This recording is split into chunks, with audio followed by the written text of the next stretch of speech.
Hey, welcome in, Stinkin Truth Podcast alongside Mike Evans. I am Mark Schlereth. Thank you so much for being a part of the podcast. Thank you for watching and subscribing. We totally appreciate you guys. Mike, how you doing, buddy? I'm doing great. You know, it's been 2 weeks since the draft, and I'm still kind of chuckling at the way the draft nicks are coming out and talking about the draft and handing out their grades. And it just kind of, I laugh about the absolute nature in which they talk about, especially quarterbacks. Like, this guy is going to be a star. Right. This guy is going to be a bust. Does that amuse you? It really does. It amuses me in that there's so many things that you look at that people evaluate, and the game is so different. We've talked about how different the game is. We've talked about, the college game being four wides and being static and being, outside the numbers, and the NFL game being more condensed and more between the numbers, and, and the difference the hash marks make and all those things.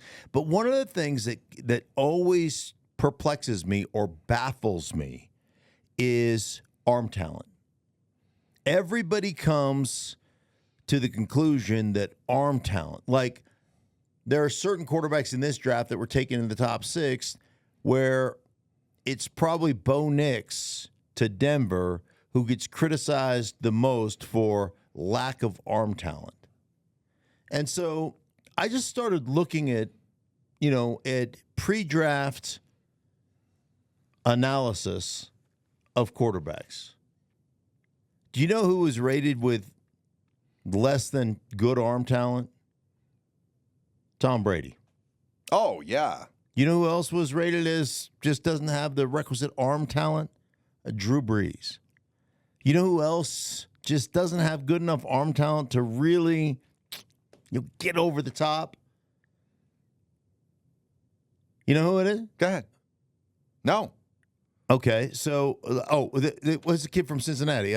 Joe Burrow. Joe Burrow. That was Joe on his. Burrow was on his lacks ideal arm talent. Because you talk about Tom Brady was a 6th round pick. Drew Brees was a 2nd round pick.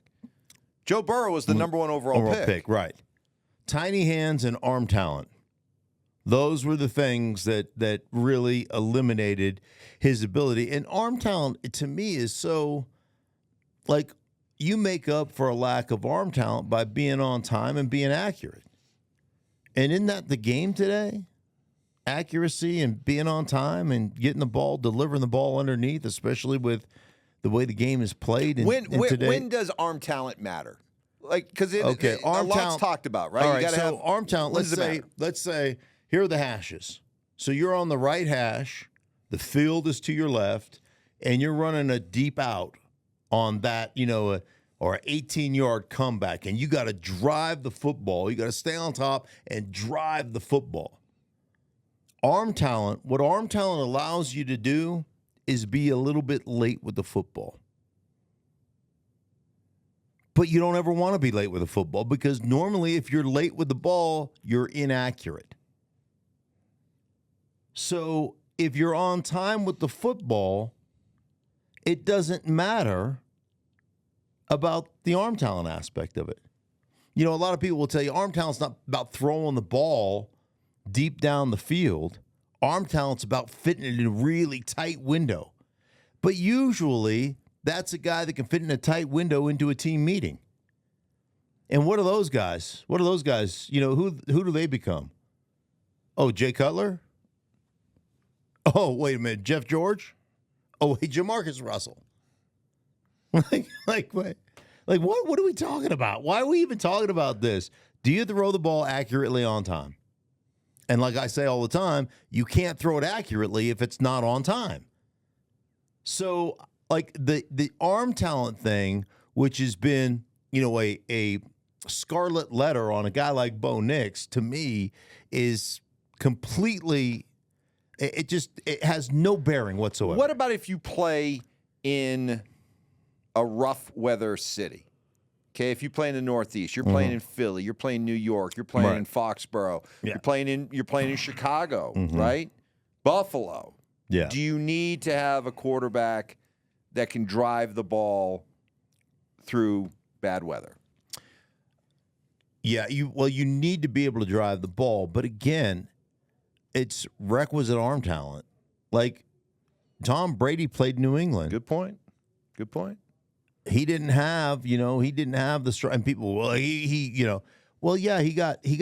Breeze got better with arm talent because of but there's a guy by the name of Tom House. For those who don't know, Tom House is a baseball guy. Tom House actually caught the home run Hank Aaron hit, I think 715 to break Babe Ruth's record in the bullpen. That's correct. So Tom House is a legendary throwing mechanics guy. He's been out of USC forever. And ultimately, there's one quarterback in the NFL that doesn't actually go to Tom House. There's only one. Do you know who it is? Yeah, do you know? No, I don't know. I'm guessing. There's one dude that does not do. I've heard this before. There's only one guy that does not do Tom House's stuff. Everybody does it. You know all this stuff you see guys doing before the game, right? And they're up and down the thing. They're doing all these kind of exercises. God, I hope that goes viral. Right? You've seen that though, right? Yeah. That's all Tom House stuff. Is it Russell Wilson? No. It's Aaron Rodgers. Okay, that was going to be my second. Aaron guess. was the one guy that doesn't actually use a bunch of Tom House stuff. Okay. But anyhow, that said, it's all throwing mechanics stuff, and a lot of guys do it, and and it's all about tying, your foot energy. It's all about tying, your feet to rotational force that becomes velocity on the football. So you certainly can develop, a little bit more arm talent. But the bottom line is the arm talent conversation to me, it's just stupid. Yeah, unless you're got a pea shooter, unless you're a pus thrower like that, then there's a difference there. So, along those lines, one of the things I love about the offseason, the rankings. Yes. Everything's ranked. Okay, to take us through the long months before training camp opens, there's all kinds of great rankings out there. Sure. Okay, so I've got one for you. This one's from, give him a plug, Cody Benjamin from CBS Sports. Okay. Up to the moment, QB power rankings. QB power rankings. Right, I love these. I love power rankings. Jalen Hurts. I saw him squatting the other day with Saquon Barkley. I mean, that dude is powerful. Let's see if your top 5 QB rankings match his. Give me your top 5. Okay. And you can start however you want. 5 down to 1, 1 up to 5, however you want to do it. Let me just go. I would say, obviously, Mahomes would be number 1. My top 5. I would probably go Burrow, number 2. Then I would go Josh Allen, 3-ish. I'd still put Aaron Rodgers at probably coming off the Achilles at 4. I'm probably missing somebody. Some names: Brock Purdy, Lamar Jackson, C.J. Stroud, Jalen Hurts, Dak Prescott, Justin Herbert, Jordan Love. Anybody else you want to slide in there? I would probably go like C.J. Stroud. That high? Top 5. CJ's a trained killer now. CJ can play. Well, you're actually close to what Cody Benjamin from CBS Sports has. He has Mahomes 1, Purdy number 2. Okay. Josh Allen 3, Joe Burrow 4, C.J. Stroud 5. Really? So Purdy in there. Purdy. He had Aaron Rodgers 11th, but maybe that's more of a nod to the injury. The injury, right? Prove it. Yeah, Purdy was phenomenal last year. But again, it's kind of hard to separate how good the team is around him. And listen, man, that guy was great. I guess I just don't put him in that same kind of elite category. He had a great season, but I don't know that I'm ready to put him there yet. But yeah, you can make a compelling argument that Purdy is that good. Bottom. Who are the bottom? Bottom ones? Bottom feeders? Bottom. Well, you're always going to have the rookies, because they haven't proven the guys anything yet. who've come in the league right now? So, for example, this list has Caleb Williams 23rd. Jaden Daniels 28th. Mm-hmm. J.J. McCarthy 25th. Okay. Bo Nix 30th. They don't have Drake May on the list because Drake May is not expected to start. Jacoby Brissett is. And who am I leaving out? That 6th quarterback. Penix. And Penix is going and is not going to start. behind in front of Kirk Cousins. So here are their bottom 5. Care to guess the bottom 5? Bottom 5 from. Well, you got to have. Jaden Daniels was 28, so let's leave him out. Okay, we'll leave Bo Nix out. Okay. So of the 5 veteran quarterbacks. Right. Okay. Okay. So who do you think the bottom 5 are? Bryce Young's got to be in the bottom 5. Correct. He's second to last. Okay. 31. You got to have. You got to have Daniel Jones in the bottom 5. Daniel Jones was listed last. Dead last. Dead last. All right, he's coming Have off. fun with that, Giant He's fan. already coming off the ACL as well, so he would be in the bottom 5. Who else would be in the bottom 5? Now I got to start thinking about. Unfairly, there's a couple guys who are just being put in there as backups. Gardner Minshew with the Raiders at number 29, and Jacoby Brissett, number 27, with the Patriots. Okay. He's got Derek Carr at 26. Really? You like Derek Carr? I do like Derek Carr. That's it, Buff. Daniel Jones. A little surprised the Giants didn't take a quarterback. Yeah, right? We had that conversation. We didn't did. We did that. We did. The Eeyore contract signed is what we called that. Where do you think Russell Wilson, your guy Russell Wilson, is on the list here? Put together by Cody Benjamin. He got to CBS be in the Sports. bottom third. 22. 19th. 19th. 19th. Speaking of Russ, I know you love talking about Russell Wilson. Yeah, oh, sure I do. I love it because it fires up the Rusties. It does fire up the the Rusties. Hate it when I talk about Russ. They do not like it when you go after their guy, Russell Wilson, who thinks that people think that he got done wrong right here in Denver. So this came off a CBS report. So a reporter with you knew from NFL Network days, CBS Sports, based out of does a lot of stuff with Cleveland. I can't say her name. What's her first name? Akiti. Akiti. Yeah. What's the try to say the last name for me? I can't say it. Just say it. You just want no. Say it. Say it. Just say it. Go ahead. Say do it. Say it. Akiti I can't do it. Oh, go away, but Okay, go ahead. anyway, so this is all right. It's Aditi Kinkabawala. Wow. Wow. That's how would you say it? let's see. I would say. How would you say that? Aditi, we apologize. I feel bad. My bad, but King. Okay. Kabawala. Yeah, okay. King Kabawala. I have no idea. We apologize. Anyway, from CBS Sports, NFL Network, spent some time in, with Cleveland and stuff, Cleveland reporting. Anyway, she said, based on her reporting, that the Broncos had this scouting report on Russell Wilson, and it was one of the reasons why they moved on from Russell Wilson. Constantly climbed out of the back of the pocket, went off script into bad plays, struggled with snap counts, couldn't manage or handle the play calling. At one point, they had to put a cheat sheet wristband on him. That didn't work, so they had to shrink all the play calls down to 2 words. And she also culminated by saying, there is a very, I'm quoting, there is a very, very, very, very, very, very, very, she was like 6 or 7 verys, good reason why Sean Payton and the Broncos were prepared to eat millions of dollars to move Russell Wilson out of town. Sounds like one of the papers I wrote in middle school, right? You got to write 500 words. Oh, yeah, right. I was very, very, very, very, very, very, very, very, very disappointed in your decision.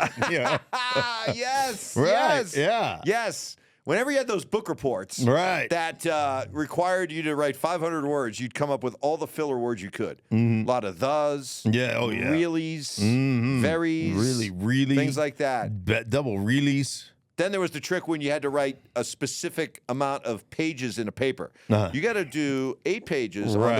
And so what you would do is you come on, you know who did you did this. You'd adjust the margins. Oh yeah, you'd squeeze them way down. Just bring those margins over just a little bit to squeeze them in, just drag everything down and spread everything out and be able to fill out those 8 pages. All right, so let's say does this report and I've got it right here somewhere. Okay, does this report track? Okay, constantly climbed out of the back of the pocket, went off script into bad plays.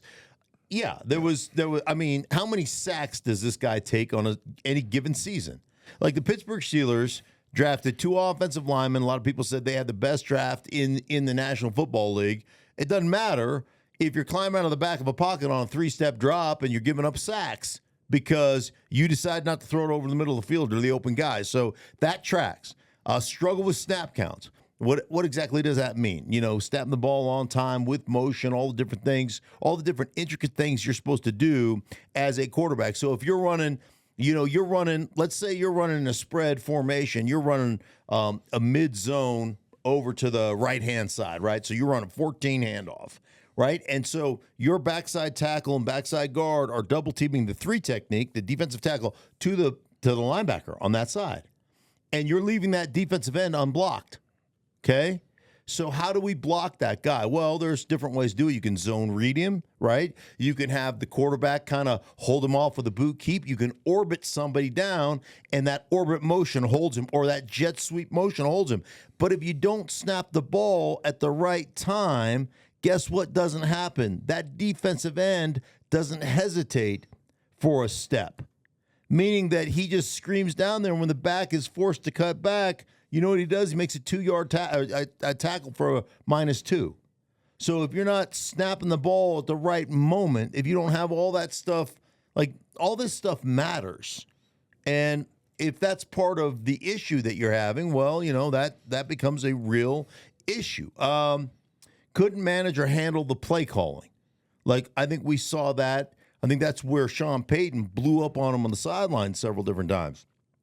At one point, put a cheat sheet on his wristband. We've seen that. Didn't work, so they stopped. They shrunk down all the words to 2. What do you think the words were? It says that they shrunk it down, the play calls, because there was too much verbiage. Is it verbiage or verbiage? Verbiage. Verbiage. Too much verbiage. Too much verbiage. Verbiage. So they shrunk it down to 2. What do you think the 2 words were? So you mean like you'd walk into the hall and be like, all right, guys, here we go. Here you go. Yeah. Let's go. Okay, all right, now listen, get ready. We're going to run Let's Ride. That's right. Yeah. Okay. Broncos Nation. No, Broncos Country. Broncos Country. Okay. We're gonna kill it. Right. So we got 2 plays now. We got 2 plays. We're gonna run Broncos Country, and then if we don't get the look we like, we're gonna go Let's Ride. Right? Vampire or what? No, was it Wolverine blood? Wolverine blood on 2. Wolverine blood. High knees on 2. High knees on 2. Yeah. They were going to go with "Here Comes the Airplane," right? But too that many was words. just too long. Many words. Too many words. You know, too gotta many be words. 2. Got to be 2. You know, Danger Witch. Danger Witch. So you and I, we've had our fun with Russell Wilson taking our shots. You especially like taking your shots at Russell Wilson. But isn't this just though a matter of fit? Okay, it's about styles. All right, just because Sean Payton wants a specific type of quarterback. Sure. And it's fair for him to want a specific kind of quarterback, and Russ doesn't happen to be his style of quarterback. There's nothing wrong either way. There's nothing wrong with the way Russ plays. It just isn't a fit for Sean Payton. There's nothing wrong with Sean Payton wanting a certain kind of quarterback. Russell Wilson's not his kind of quarterback. But that doesn't mean that you can't find another style, another offense that Russ can't prosper in, as long as you coach to it and have a coach that's comfortable with that style, correct? Well, you said, no, not correct. You said, listen, Jeff Daniels over here. Listen, I'm trying to curry favor with the Rusties out there. Rusties. You don't want the Rusties on I don't want you. the Rusties after me. You want to go after this guy. So, first off, I don't care who you are. When you take sack after sack after sack because you decide not to throw the ball, or you're looking for something better, or you don't read what you're supposed to read, and you bail out of the pocket, like that's a problem in any offense. I don't care what your what your verbiage is, or what you want, or how you want to check it. Like the fact that has been the history for ever since the guy came in the league, like that should tip you off. But they right won there. with it. They won with it in Seattle. Well, I understand they won with it in Seattle because you had what? You had an elite level, generational type defense for a while. You ran the hell out of the ball with Marshawn Lynch in beast mode. And you had some receivers that could really play. Yeah, and he still throws a great deep ball. And yes, he made some great plays at the end of games and all that kind of stuff. But if you're going to win that way, you have to be built a certain way. And if you're going to win by making a big play, by taking a 7-step drop, a deep 7-step drop, and running play pass with 7-8 man protections, and you're going to throw either some type of clear out and over route, or you're going to throw a hide, or whatever, and you can scream somebody down the sideline that comes off of boot keep action and all that kind of stuff. Like, you better have a 3-point game going into the fourth quarter. Your defense can't give things up. And so, yeah, like, could it work in Pittsburgh? Sure. It theoretically can work in Pittsburgh, but this whole narrative of let Russ cook, let me just be very clear to the Rusties. The whole narrative that Russell Wilson and his team created of let Russ cook will never work in the NFL because Russ cannot cook. Okay, I can't be any clearer than that. He can't do those things. Could he still win? Yes. In the right offense. And I do happen to think, by the way, with Mike Tomlin and Arthur Smith and that run-heavy offense, which they implemented in Tennessee, and which a guy that, was questionable in Ryan Tannehill out of Miami really took hold. Remember, it wasn't him at first. He was the backup. And about 6 weeks into the season, they dumped Marcus Mariota and said, here, we'll give you the keys to the car. And they won a lot of games. But they won a lot of games doing what? Running the hell out of the ball, creating some opportunities for him in the passing game, and playing stellar defense. Well, that's why I said that when you look at the split, the divorce between Russell Wilson and Sean Payton, let's just look at it as, just irreconcilable differences. It doesn't mean that Sean can't work and be successful. It doesn't mean that Russ can't work and be successful. Sure. They just can't do it together. Right. They had to go their separate ways and hopefully find happiness somewhere else. I love bringing up topics that I know will make your head pop off. So here's one for you. What'd you think of Austin Rivers, basketball player, son of Doc Rivers, who came out and said, Austin did, that 30 guys from the NBA could play in the NFL, but nobody from the NFL could play in the NBA? Yeah, I thought it was. And by the way, Jason Kelsey on the Kelsey Brothers podcast agreed with Austin Rivers. Oh, Jason, is being kind. And I think it's one of the most insanely stupid things I've ever heard. Now, that said, okay, because this is nuanced, right? That said, Austin Rivers is not wrong in saying that there are athletes in the NBA that could make that transition, and it would be much harder for NFL athletes to transition to the NBA. Then why is it preposterous? You just admitted it wasn't. Because the NBA is softer than whale shit. That's why. You ever hear, there's an old drill. You ever hear that? And we used to run it all the time. Everybody used to run it. You call it what they call it, the hamburger drill. They call it Oklahoma drill. Yeah. So one guy was laying head way, and one guy like you're laying like this. You're laying on the floor, right? And it's like you're getting ready to go, and you got to jump up, and you got to hit somebody, right? Remember that drill? Yeah, you and I are not going to. No. You remember that drill? Yes. The Oklahoma drill. That Oklahoma drill created more basketball players than any other drill in history. You know why? Because those kids that aren't tough enough to do that drill, here we go, just transitioned over to the basketball court. Right then. Mark, Dude, LaFlop James, you think LaFlop James is going to put on a football uniform? The way that guy cries every time he gets touched? Give me a break. You think Anthony Davis, who gets taken off in a wheelchair, I got to go to the ICU Because why? Somebody bumped into him?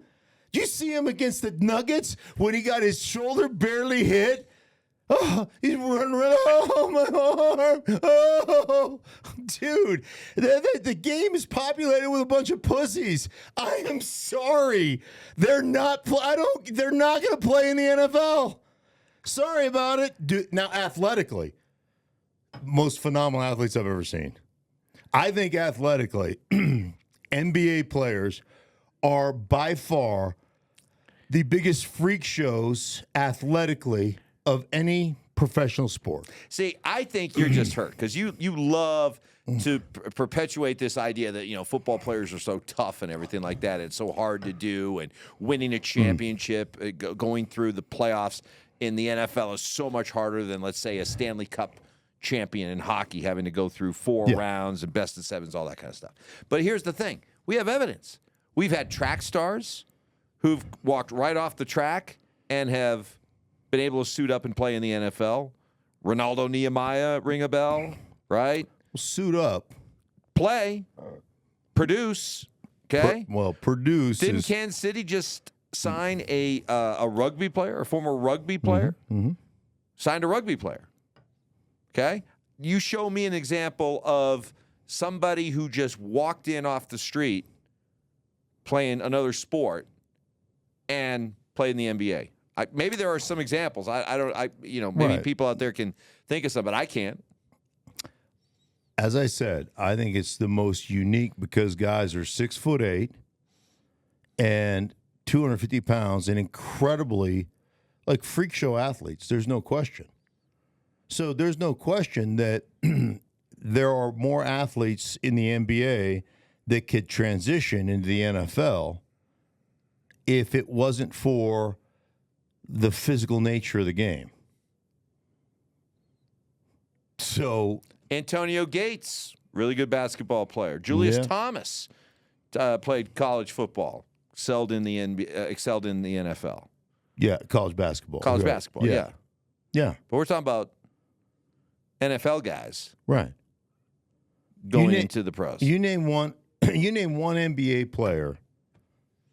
You name one, the way they flop around in the NBA. Come on. You name one NBA player. They don't all flop. There are some tough-minded basketball players out there. You're telling me that I couldn't find, a 6'3", 6'4" NBA player who couldn't play corner or safety in the NFL? Who couldn't catch passes in the NFL? Yes. I couldn't find a rugged 6'6" NFL player who could, with the proper, amount of training, couldn't catch passes as a tight end. So you're telling, or be a blocking tight end. You're telling me that a guy had Antonio Gates continued if he would have focused on just nothing but basketball, he couldn't have played in the NBA, or Jimmy Graham, who, if he would have he couldn't have played in the NBA, maybe not been a full-time starter. You can't tell me Tony Gonzalez or one of those guys, right? So all I'm saying is they're the best athletes. To me, I think they're the most phenomenal athletes I've ever witnessed. But it's you're ridiculous. painting a broad brush about your argument is as to why they couldn't do it is because you just don't think they're tough enough that they'd melt. They would at the mere sight of an NFL game. They would melt before they ever got to a game. They wouldn't make it through training camp. Dude, as pampered as they are. So you gotta. There is no. I'm right. I am right. I haven't heard this much bitter bias since Shaquille O'Neal congratulated Nikola Jokic for his MVP. Jeez. How about that? That was a bad look. Shaq, really? Dude. Shaq. I think it should have been SGA. By the way, I got screwed out of 4 MVP. Yeah. Let me tell you, I was a bad mofo. I should have won. Right. Dude, this isn't your time. This isn't your moment right now. This is just, we're trying to award the MVP. Stop Maybe making say, it about you, congratulations. Dude. Ooh, that was a bad look. That was a bad look. I'm right, though. I'm right. So we know, as we move on, we know that I'm right. A serious issue. Rashee Rice. Yeah, right? So he's being investigated for assaulting a photographer in Dallas. Mm-hmm. This coming right on the heels of, what, eight criminal charges for reckless driving and the car crashes, all that. I mean, I just got to ask, like, what the hell? Like, what is it with some of these guys? The whole lay low thing, right? You just don't, because I guess the whole idea mystifies me. You don't have the presence of mind, or you don't have anybody in your inner circle to just say, dude, lay low. Yeah. Let's avoid these things. How does that happen? Yeah. I think when you, and I don't know his circumstance. I don't know who he's surrounded with, but you got to have somebody in your circle who calls you on your bullshit and who holds you accountable. You know, you have to have people like that in your life. And I don't know who he's got in his life, but I will say this. He's in the right place from a organizational standpoint, because I think you couldn't be in a better place. You know, I've heard a lot of people say they should just cut him. Should get rid of him. Right? I mean, he doesn't pass the idiot test. So get rid of him. And I get that kind of response when it comes to Rashee Rice. I understand that whole, like, you've been so gifted, you've been so blessed, and this is how you deal with it? Like, get rid of him. Who wants him? Again, failed the idiot test and this, that, and the other. But let's not forget that in these situations, what NFL teams have done is say, hey, we're aware of it. We know what's going on. We've handed it to the authorities. And then when we get him back from the authorities, then we'll make a decision. And you have to understand how the NFL operates. We'll put up with your problem as long as your production outweighs your problem.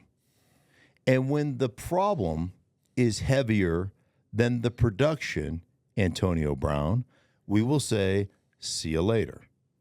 That's how they'll operate. But here's why I say he's in the best organization for this situation.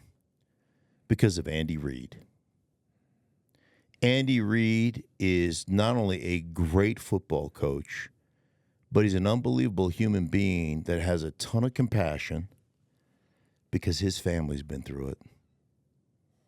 They've been through the ringer. And they've had some issues. And so Andy probably more than anybody else understands some of the problems, some of the issues, and probably has more compassion to help those guys out. Remember, Travis Kelce was kicked off his college team. Travis Kelce is going to go down as maybe arguably the best tight end that's ever played the game. He wasn't without his issues coming in to Kansas City. He wasn't without those issues. And so, and he's an incredible young man. He's a great, like, Travis is a great dude. I mean, at one point, he almost became Travis Schlereth. That's correct. Yeah, he was going to have to change his name. Yes. But Google it, people. Yeah, no, don't Google it. Please, please, I don't want to have to hear about it. But Google it. But like Andy's incredible. So, you know, like for Rashee, he's and I don't know him, but I think he's probably in the best place he could possibly be in because of. But let's. Okay, that's, and I agree with everything you said, but let's cut through some of the schmaltz there, all right? Some of the sugar. It still comes down to, can you perform? All this compassion and all this, we'll take you under our wing and we'll show you the right way, get you on the straight. It's only if you can play, which is why I don't. Correct. I've never charged any professional sports team from all of a sudden becoming the morality police. You know, this notion that, you know, sometimes you'll hear fans say, you know, you can't have a guy like that on your team. You have to set an example, right, to the children, whatever, blah, blah, blah, blah. It's professional sports. Mm-hmm. Your job is to win. Every team has a guy like that on their team. And if it means that you have a couple of bad apples or scoundrels on your team, you put up with it because they could play. You put up with it because they can produce. Correct. And as long as they can produce, you put up with it. Yeah. You know? That's how you it can works. have the greatest guy in the world. who stands for all the right things and helps old ladies across the street and all that. If he can't play a lick, he's gone. 100%. So the way it works, hey, man, production versus problem. Look, it's just that's a great line. When your production outweighs the problem, you're the good. sliding scale of justice says, yes, you make the team. Right. When all of a sudden the production does not outweigh the problem, guess what? You're no gone. longer of value to us. That's how it works. Ready for a couple of quick questions You from bet. the You viewers bet. out there? You bet. I really like this one. This is from Lewis Nielsen, who says, Mark, name 3 basic offensive line moves that would indicate to you that this guy can play in the NFL. All right, so there's things I always look for when I evaluate offensive linemen. And two of these things are universal to any sport you play. Show me a guy with great feet and great hands, and I'll show you a guy who can play. Need to have unbelievably quick, just athletic, fluid feet. If you have quick, athletic, fluid feet, you can play O-line. And then powerful hands. When you can strike people and just absolutely make them shudder, you can play. And so that's what I look for. I look for feet, hands, and I think the last thing I look for is finish. Do you have some nastiness at the end of a play where you get a guy down and you try to bury him, put the crown of your helmet in his jaw, and try to break the damn thing? So when I see... You're not really advocating trying to break somebody's jaw, right? No, yeah, I am. You're trying to break, like, it doesn't happen because you got a helmet on, but you know what I'm saying. Like, really, you're trying to crush a dude. When you have feet and hands and finish, then you can play. Okay. And those are the guys, when I look at film, those are the guys I look for. Because feet, you can redirect. You get out. When the guy counters, you counter back with your feet. Your hands, just vicious strikes. When you strike people, and it just rattles their teeth, that dude can play. So those are the things I look for. And finish. Okay. All right. Yeah. Interesting. Last one. This is from Scott. He says, Mark, I think Caleb Williams will be a bust. What do you think? Yeah, I think that's interesting. I am not a big Caleb Williams guy.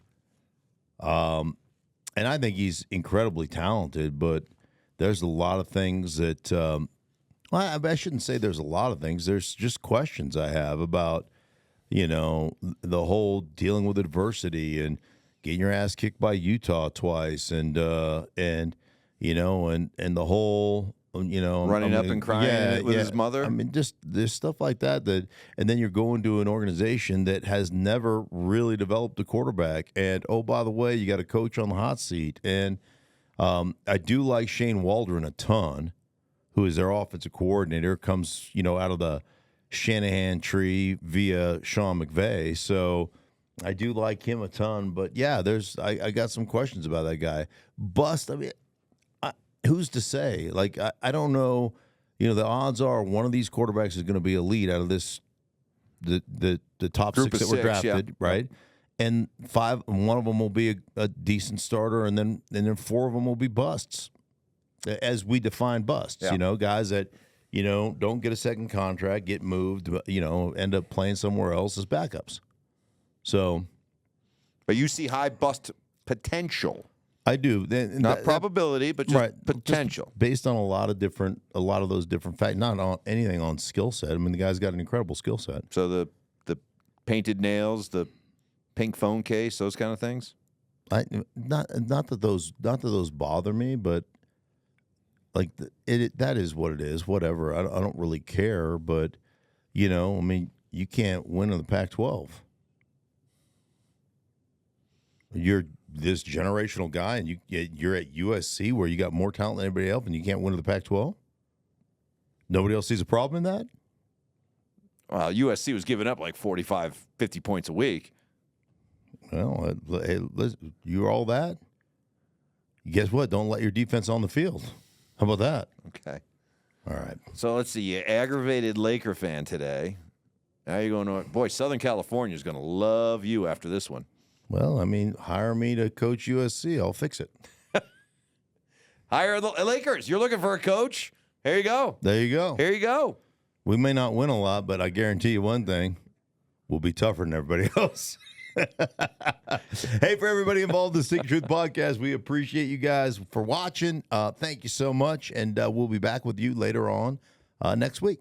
Hey, for everybody involved in the Stinkin Truth, we thank you so much. Thank you for watching. If you enjoyed the video, please make sure you don't forget to give us a thumbs up, subscribe to our channel for more content just like this. If you want to see more of our videos, you can also be sure to check out our playlist. Let us know exactly what you think in the comments below.